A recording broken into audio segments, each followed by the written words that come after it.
2021년이 마무리되고 기업들의 실적이 쏟아지는 2월입니다. 최근 기업의 실적에 따라 개별 주가의 등락폭이 상당히 큰데요. 소셜미디어 기업인 메타 플랫폼은 실적 발표 이후 지금까지 32.1%의 주가 하락이 발생했고, 글로벌 결제 기업인 비자는 실적 발표 이후 14.1%의 상승이 일어났습니다. 현재 증시 자체가 좋지 못한 상황에서도 기업의 실적이 좋으면 크게 오르고, 반대로 좋지 못한 기업은 더욱 크게 빠지고 있습니다. 이렇게 변동성이 클 때는 실적을 기반으로 빅테크 기업과 산업의 전망을 살펴보는 것이 중요한데요. 오늘 자세히 파헤쳐보는 시간을 가져보겠습니다. 앞서 메타 플랫폼과 비자를 예를 들어 말씀드렸지만 빅테크 기업들의 주가 변동성이 심해진 요즘입니다. 넷플릭스는 가입자가 늘지 않아 하락했고, 애플은 공급망 이슈로 불안했는데 반대로 사상 최대 매출을 이뤄냈으며, 마이크로소프트 또한 4분기 매출 20%, 순이익 21%를 늘리면서 빅테크 기업으로 강한 모습을 보여주고 있습니다. 지금부터 중요 산업별로 살펴보겠습니다. 오늘 살펴볼 빅테크 산업은 총 7개인데요. 반도체, 결제은행, 소프트웨어, 헬스케어, 자동차, 엔터테인먼트, 커뮤니케이션 서비스입니다. 이 산업들은 미국을 대표하는 우량 기업들을 품고 있는 빅테크 산업 분야인데요. 앞으로 투자해도 괜찮은 산업은 어느 분야일까요?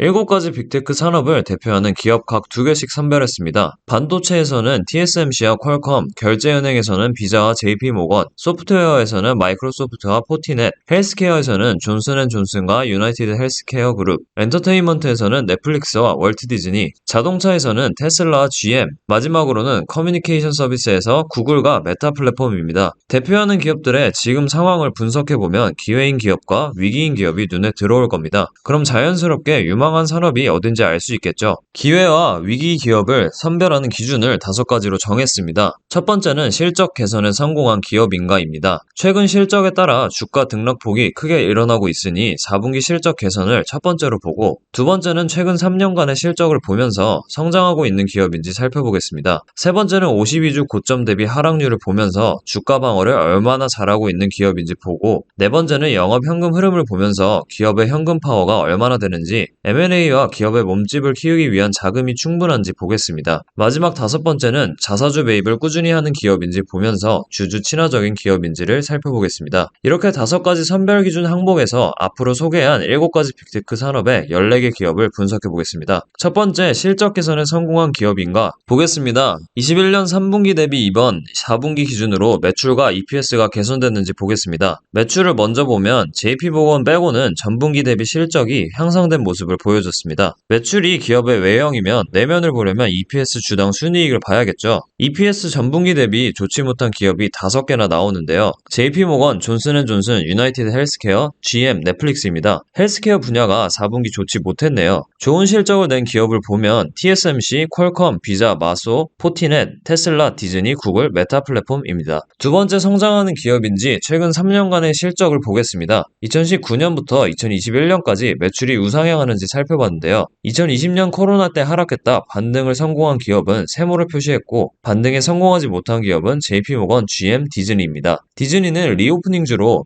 아직 코로나에서 벗어나지 못하는 모습이네요. 최근 3년간 EPS를 보면 대부분 좋은 모습을 보이고 있는데, 안타깝게도 역시 디즈니가 좋지 못합니다. 하지만 코로나 이후를 생각하면 회복력이 좋은 기업으로 뽑히고 있으니 지켜봐야 할 기업입니다. 좋은 성적을 낸 기업을 보면 JP모건, GM, 디즈니 빼고 나머지 11개 기업입니다. 대부분의 기업들이 코로나 이전으로 회복하고 더욱 성장한 모습입니다. 세 번째는 52주 주가 하락이 적은 기업, 즉 하락에 방어를 잘하고 있는 기업이 어디인지입니다. 14개 기업 중에서 고점 대비 하락률이 적은 기업은 어디일까요? 최소 마이너스 20% 이하로 떨어지지 않는 기업을 기준으로 보면 5개 기업 외에 방어를 잘하는 모습을 보여주고 있습니다. 주가 하락폭이 가장 큰 기업은 넷플릭스로 마이너스 44.2%, 다음으로 하락폭이 큰 기업은 메타 플랫폼으로 마이너스 42.9%입니다. 하락이 크다는 것은 그만큼 미래 전망 혹은 기업에 대한 나쁜 이슈가 있는 것으로 보여지며, 실제로 넷플릭스와 메타 플랫폼은 월간 이용자 수가 성장하지 못하고 있는 상황입니다.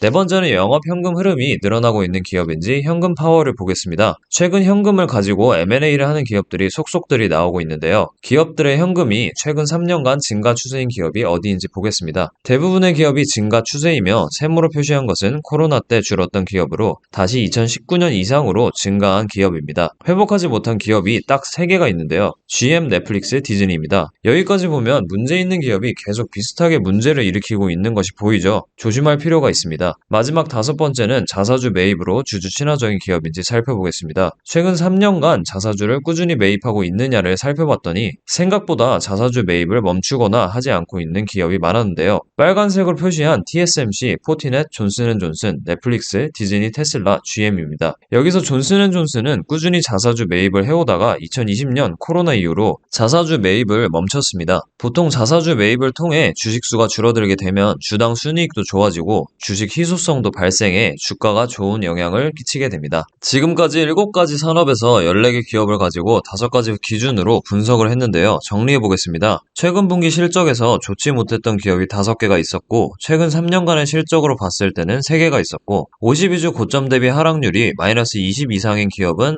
5개였고 영업현금 흐름이 3년간 우상향하지 못한 기업은 3개였습니다. 자사주 매입을 하지 않는 기업은 7개였습니다. 좋은 기업이 이제 눈에 들어오시나요? 이 기준을 가지고 기회인 기업과 위기인 기업을 분석해 보겠습니다. 14개 기업 중에 어느 기업이 기회이고 위기인지 지금부터 보겠습니다. 위기, 중립, 기회기업 이렇게 3가지로 나눠봤는데요.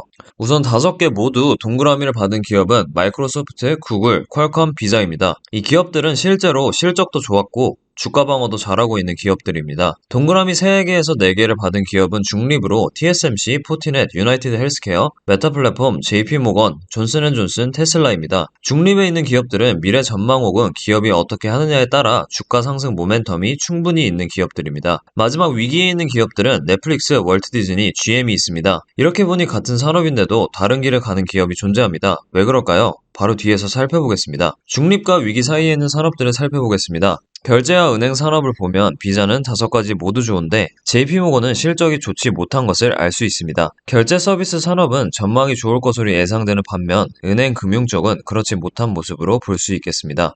하나 더 자동차 산업을 보면 테슬라는 3개 항목이 좋은데 GM은 5개 모두가 좋지 못한 모습을 보이고 있습니다. 이 또한 위와 비슷하게 설명이 되겠죠. 이렇듯 실적이 향후 전망을 말해준다고도 볼 수 있습니다. 이렇게 같은 산업이더라도 세부적으로 기업의 이익이 어디서 나오고 있는지 면밀히 살펴볼 필요가 있습니다. 앞에서 좋지 않는 산업과 기업을 살펴봤는데요. 그럼에도 불구하고 좋은 산업과 기업이 있습니다. 7개 산업 중에 반도체, 소프트웨어, 커뮤니케이션 서비스였습니다. 이 3가지 분야는 동그라미가 많은 산업이었는데요. 앞으로 좋게 봐도 괜찮은 분야입니다.